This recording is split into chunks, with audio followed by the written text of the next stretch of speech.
Jesus told a lot of stories, but this one's different. It's one of his most quietly terrifying parables. It's the spiritual case study where, get this, nobody gets murdered, no armies invade, and yet a man ends up losing absolutely everything. So let's dive in and unpack what might just be Jesus' most dangerous story. And that brings us right to the heart of the mystery here. We've got a guy who, by all accounts, is winning at life. I mean, he's a hard worker, he's successful, a really savvy planner. But then, God calls him a fool. So how is that even possible?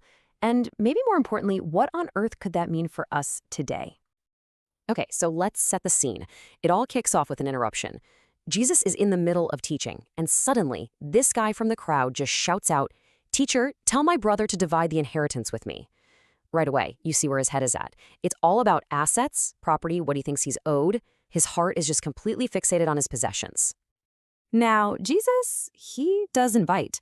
He completely refuses to get involved and play financial advisor. Instead, he uses this moment to drop this really crucial warning. And this one sentence, it's basically the key that unlocks the whole parable.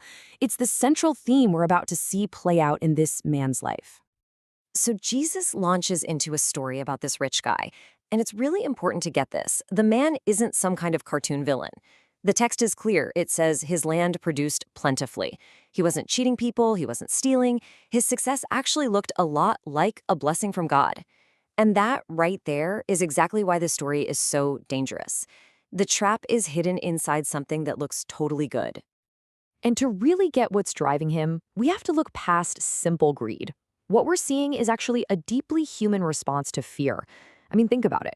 In his world, life was incredibly vulnerable. You had droughts, surprise taxes, family drama that could ruin you. So his desire for more was really a desire for control, a way to build a wall around himself, to insulate himself from all that chaos. And a strategy for this? It's brilliantly simple. Build bigger barns. But we've got to understand these barns are way more than just storage sheds. They're like a physical symbol of his entire belief system. They're his hedge against uncertainty, his wall against vulnerability. To put it simply, they are his personal plan for saving himself. And this is where it gets personal, right? Because your barn might not be a literal building. It could be your savings account, your career path, that meticulously controlled schedule you have, or maybe it's that number on an app you check first thing in the morning just to calm your nerves. The question this parable forces us to ask is, where does your trust really live? Okay, so the story moves on. The man's got this, well, it's a problem of abundance. He literally has nowhere to store all his crops. And Jesus tells us something fascinating. He thought to himself. Just listen to the silence in that phrase. There's no prayer here, no moment of gratitude. He's not asking God what to do. It's just a little internal meeting with himself and his own desires.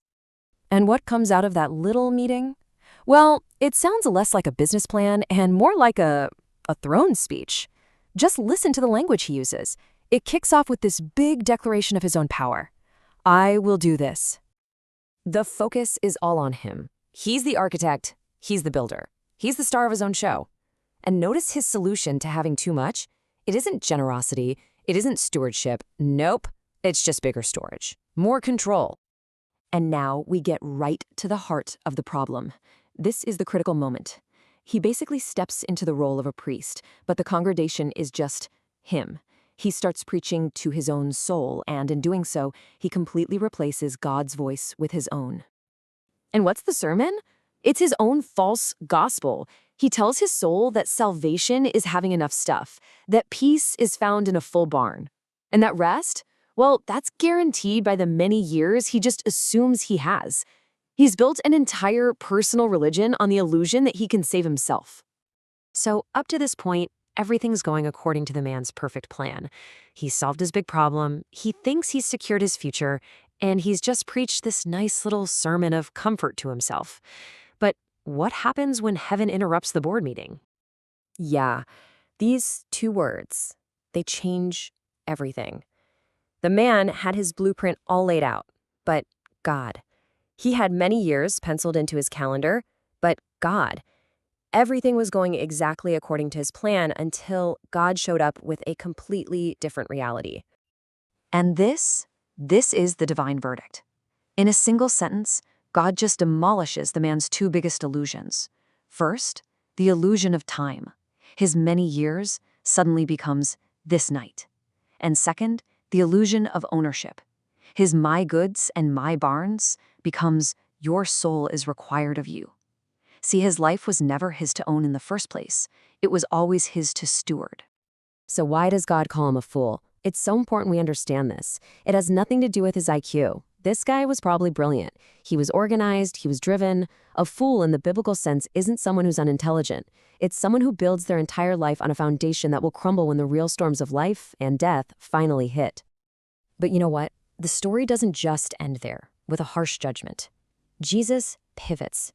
He moves from the stark warning to offer a totally different way forward, an alternative path, a different way to live that's based not on what this man lost, but on what he and all of us could have gained instead. This is Jesus's bottom line, his final summary. He makes it clear that this whole story isn't really about money. It's about the direction of your life. Are you constantly laying up treasure for yourself, building bigger and bigger barns for your own security?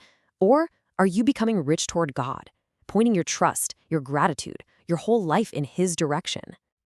And when you put them side by side, the two paths couldn't be more different. Being rich towards yourself, that's all about storage and control. It's focused on my possessions, my plan, for my many years. But being rich toward God is the complete opposite. It's about stewardship and surrender.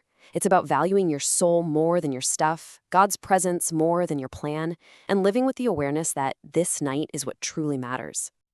So what does this actually look like in real life?